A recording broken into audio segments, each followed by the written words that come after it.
Alright guys, welcome back to another video. It's your man Jay Will. So I am back in the lab, back in the ATX, and I wanted to go ahead and give you some of my official footage from being over at the Samsung Galaxy Note 8 event. Now Samsung promised us some really key points here. They promised us some great things, and I had a chance to check out all of them. Starting with the build quality on the phone, wow, what an experience. The phone itself is a very big phone. You've heard me say this from time to time in other videos that I posted on the Galaxy Note 8 while I was at the event and still in New York. But I played with it for a while. I had a special private time alone. We had some time alone. And I got to play with the Note long enough to see how I kind of get a feel for it. And some people have asked me how the build quality is, what's it like. And what I can tell you is it's very comfortable in the hand because it's very narrow. But there's a con to that. It's just almost too narrow and it's way too tall. And what makes it feel like it's too tall is because it's squared off, unlike the Galaxy S8 Plus. Now, I just use that device for reference because that's the device that lots of people have been asking me about and wondering, what does it feel like compared to the Galaxy S8 Plus? Well, it's a little bit wider and it's a little bit taller and it's a little bit heavier. But other than that, you've got some pretty decent hardware.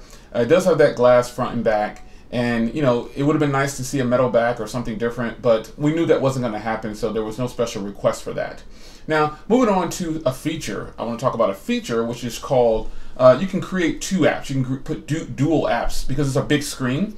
So you can actually create on your Edge display, you can go ahead and create a special button just for two apps to launch at the same time. So if you're a person who uses the browser a lot and another app, your messaging, you can actually have both of those open at the same time, whether it be music or maps, whatever you want to create, you can actually create that in the Edge screen with just one click of a button, and it'll launch both of the applications at the same time, and it'll stay that way. You can use it in landscape or portrait, and I think that was a really hot feature. Now Samsung talked about the cameras on the device. They're actually optical image stabilization on both of the cameras, and this is actually pretty nice. Now the rear camera is a 1.7 aperture and the other one I believe is a 2.2 aperture. Now I wasn't allowed to release any of the footage, I'm not allowed to release any of the footage that's recorded with the Galaxy Note 8 yet because it's not officially launched yet, and you know, Samsung will tell me that it's like kind of you know, pre-production, you know, devices, so can't show you any of the footage, but take my word for it, it's actually very stunning. The dual cameras on there are really good. The optical image stabilization, it is showing up some other devices for sure. But we'll have to get that in the lab and get some real testing done side by side with other devices hand in hand. So next, the screen itself, it's a beautiful screen. It's actually a little bit more immersive than the Galaxy S8 Plus and the Galaxy S8 because it has that squared off design. I really like it. I think it was a good look. Something that I wasn't too fond of was the fingerprint reader's placement. Now, Samsung put the fingerprint reader up on the side next to the camera module in the same position as the Galaxy S8 Plus and the Galaxy S8. This will probably be their new way going forward until we get enough complaints, and they will hopefully move it down to the center of the device a little bit. Wasn't the best look, wasn't really feeling it too much. It was way too hard to get to, and it's already a very tall phone, so don't look for any kind of special treatment on the fingerprint reader. You're gonna have to wiggle and get your way up to it, and it's definitely a two-handed device. Other than that, I just think all the colors that was announced for the Galaxy Note 8, all of them aren't coming to the US, just the black and titanium, not titanium, I'm sorry, orchid gray. And the orchid gray in person looks nothing like it does on video, trust me when I tell you. But I said this before in another video that I did, but it's up to you. This is just my personal opinion. I don't like the orchid gray. After having it in the right lighting and using it for a while, definitely going with the black.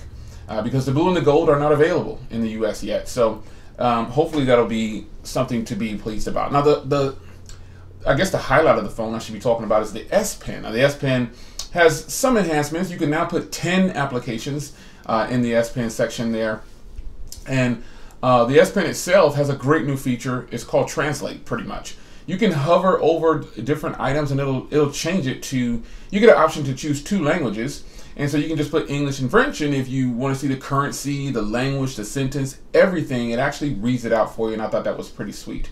There's a lot to cover on the Galaxy Note 8. I'm sure that I can't cover it all. That was just my first impressions of it and hands-on time with it while I was in New York still. And I think the device is actually going to do very well. A lot of people don't agree with the price, but they're already giving promos on trade-ins. But how many people actually want to trade in their device?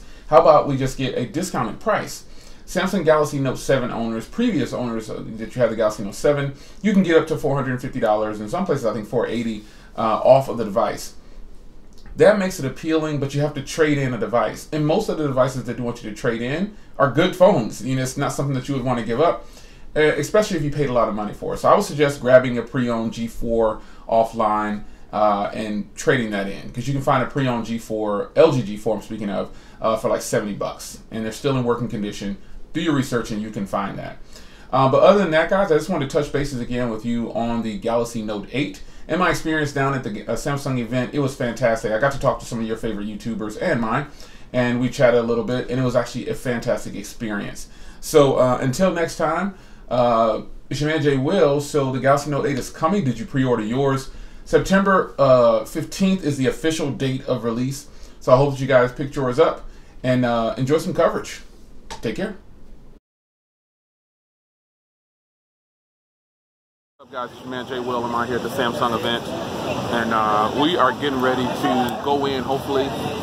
Just want to give you some coverage along the way and let you guys know. Put together this video that you're watching right now is probably a piece of a full 20-30 minute video. I don't know how long I'm going to go, but I'm going to do some more footage along the way. So this is day two here in New York, but it's the first day, the event for the Samsung Galaxy Note 8 announcement, and I'm going to bring you some more coverage. So keep watching this video right here. This is just the intro, so you know how we get down. I wanted to bring it to you guys first here down in New York on Park Ave at the event. You can see how packed it is out here. Everybody's ready to go and get in here and see this new device.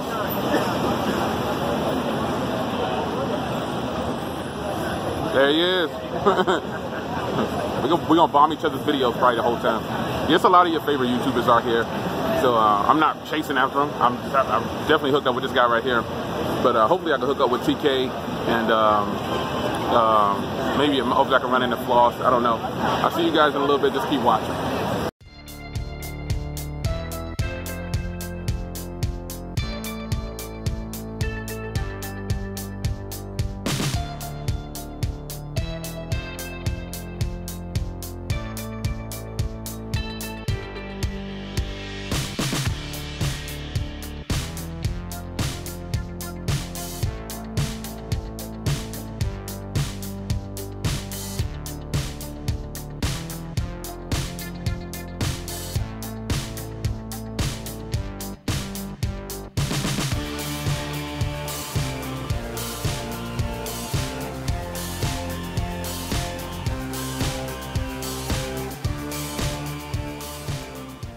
That was awesome.